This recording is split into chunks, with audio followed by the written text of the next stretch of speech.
The most famous name in American handguns nearly ceased to exist, not killed by a rival. It was almost killed by one signature, the maker of Dirty Harry's .44 Magnum and a century of police revolvers. December 2000, the stock trades at 19 cents. This is the story of the deal, the boycott, and the comeback. In 1852, Horace Smith and Daniel B. Wesson began their first partnership in Norwich, Connecticut, pursuing a vision that was anything but guaranteed.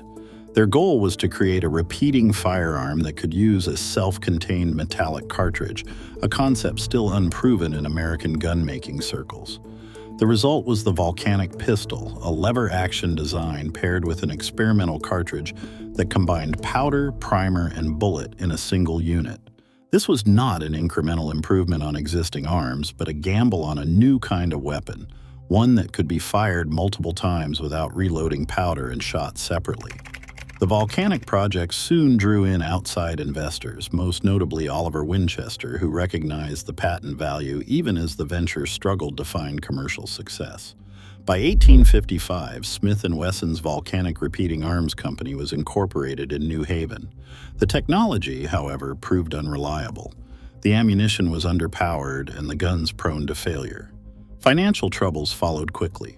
Within a year, both Smith & Wesson had left the company, and Winchester assumed control of the assets, laying the foundation for what would become Winchester Repeating Arms. The true legacy of the volcanic experiment was not immediate profit or brand prestige. It was the technical groundwork, the self-contained cartridge, the lever-action mechanism, and a willingness to challenge the status quo. These elements would echo through the next chapter of American firearms history, as Smith & Wesson regrouped to pursue their own path, one that would eventually define the revolver as the standard sidearm of a new era. Smith & Wesson's second act began in Springfield, Massachusetts in 1856. This time, the partnership was built on a firmer foundation, a new revolver that used the metallic cartridge technology they had pioneered, but with practical reliability. The Model 1, a small 7-shot rimfire revolver, arrived at a moment when the American market was hungry for innovation. Demand quickly outpaced what the fledgling factory could produce. By the eve of the Civil War, Smith & Wesson had established itself as a true manufacturer, not just an inventor's workshop. The Springfield years set the company's reputation for technical progress and reliability. In 1899, Smith & Wesson introduced the .38 hand ejector, known to generations of police as the military and police. The swing-out cylinder allowed for faster reloading, and the .38 special cartridge offered a balance of power and control. Over the next century, this revolver, eventually called the Model 10, became the most produced handgun in history, with more than 6 million units leaving the Springfield plant. Police departments across the United States, from New York to Los Angeles, issued the Model 10 as standard sidearm. For many, the Smith & Wesson name became synonymous with law enforcement. The company's focus on revolver development did not stop with the Model 10. In 1935, Smith & Wesson unveiled the .357 Magnum, the world's first Magnum revolver. Developed in collaboration with lawman and shooter Phil Sharp, the .357 Magnum was designed to defeat automobile doors and the new generation of body armor used by criminals. Its performance set a new benchmark in handgun power. The Magnum lineage would become a defining feature of the Smith & Wesson catalog, cementing its reputation for technical leadership among both police and civilian shooters. In 1955, the company introduced the Model 29, chambered for the .44 Magnum cartridge. This revolver was powerful enough to handle the heaviest loads, yet refined in fit and finish. For years, the Model 29 was a niche product, admired by enthusiasts but produced in modest numbers. That changed in 1971, when Clint Eastwood's portrayal of Inspector Harry Callahan in the film Dirty Harry turned the Model 29 into a cultural phenomenon. Demand soared as the gun's image became entwined with American ideas of power and individualism. The phrase, "the most powerful handgun in the world," became part of the national lexicon, and Smith & Wesson's brand was elevated from respected manufacturer to pop culture icon.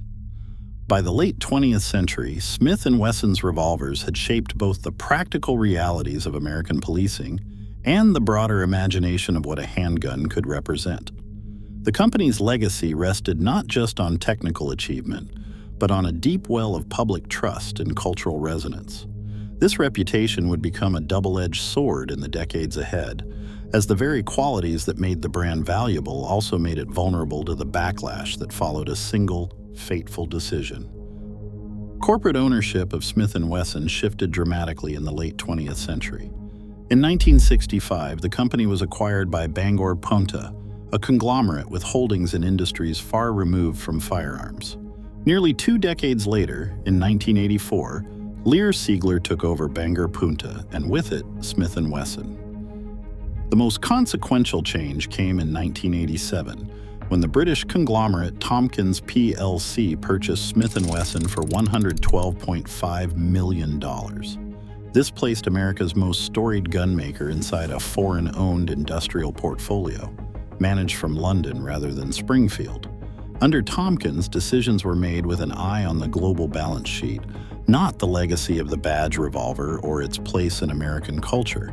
The company was now an asset among many, its fate tied to broader financial strategies rather than the tradition that had once defined it. This new context would shape the pressures and priorities that drove management in the years ahead. By the end of the 1990s, Smith & Wesson faced a legal onslaught unlike anything in its history.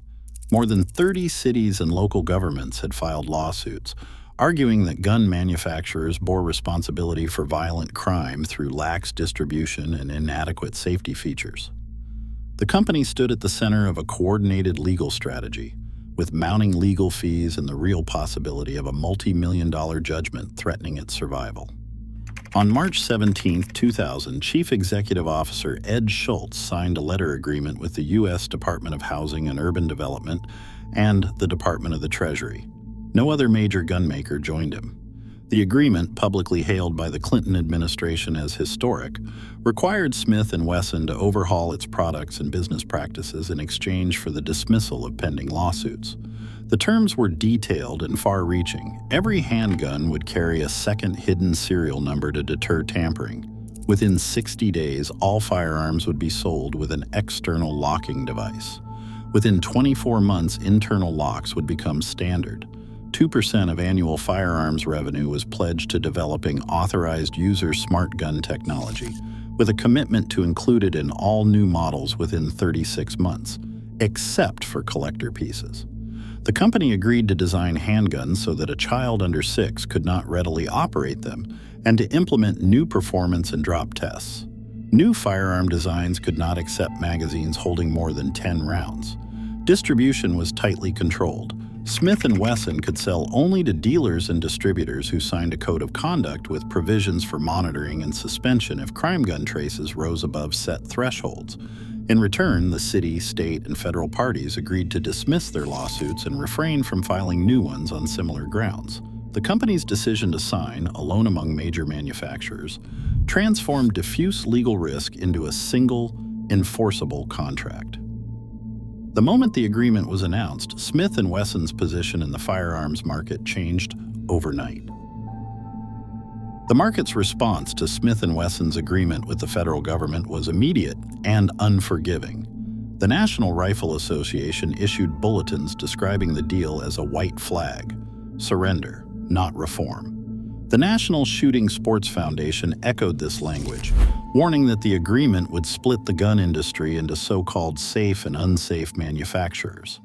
Within days, dealer networks began circulating notices advising retailers to halt new orders from Smith & Wesson. Thousands of dealers, many of them longtime partners, stopped carrying the brand.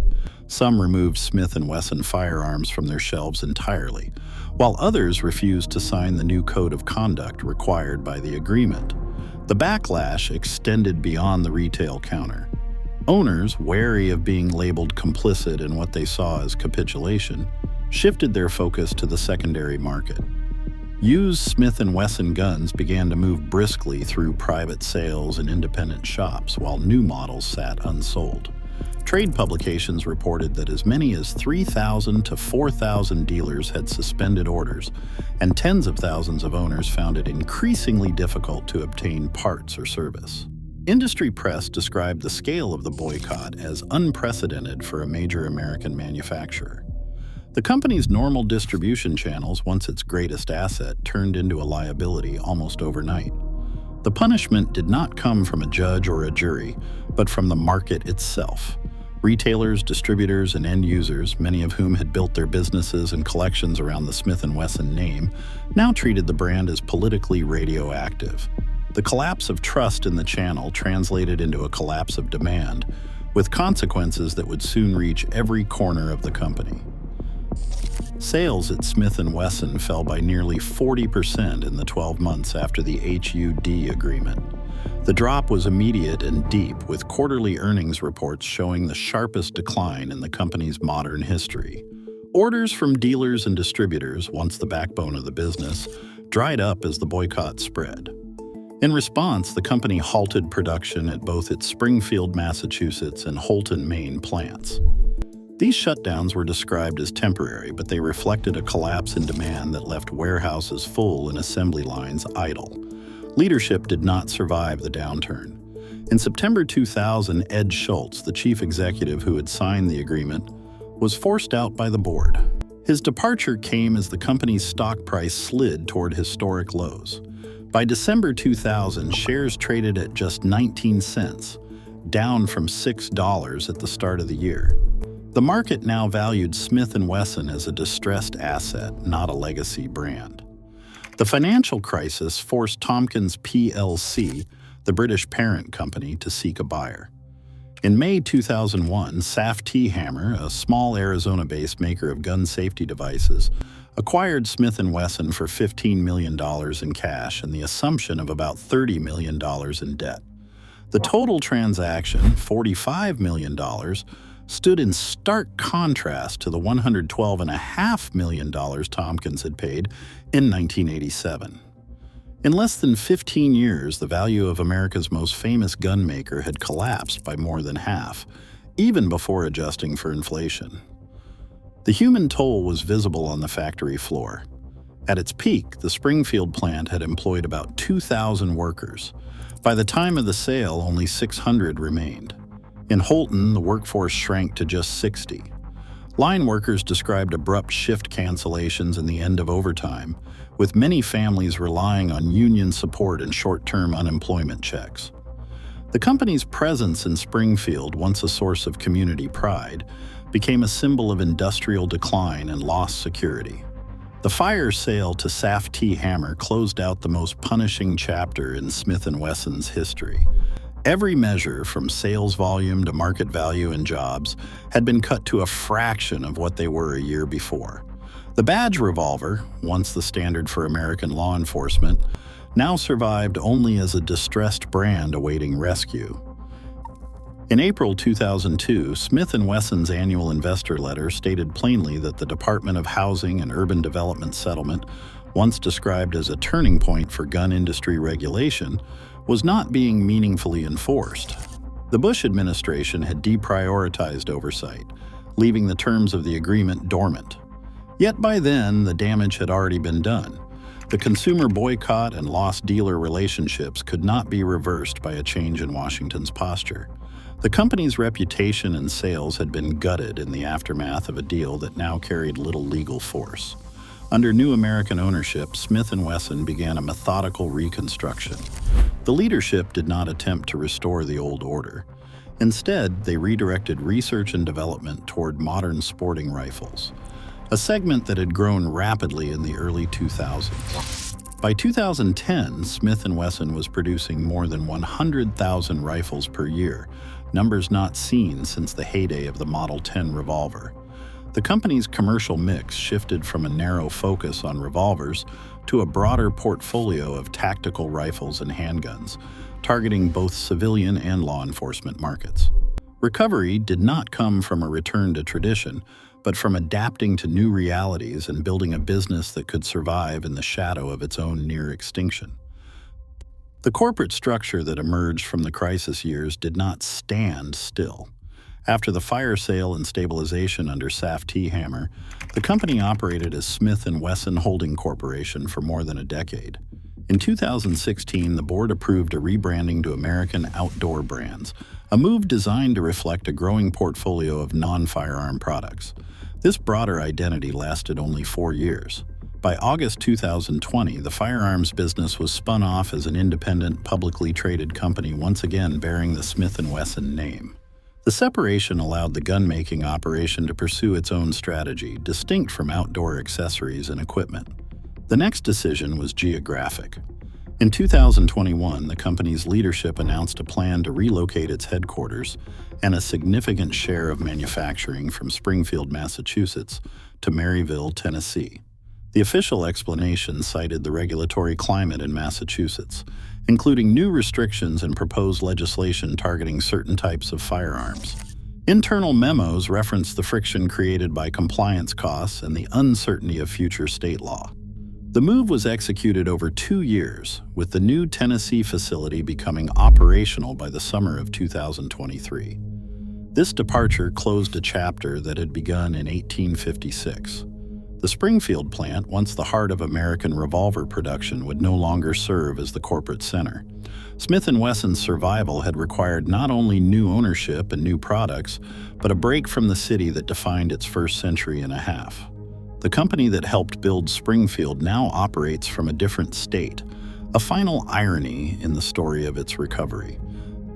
Smith & Wesson's near collapse was not caused by faulty products or lost wars, but by the force of public backlash against one executive signature.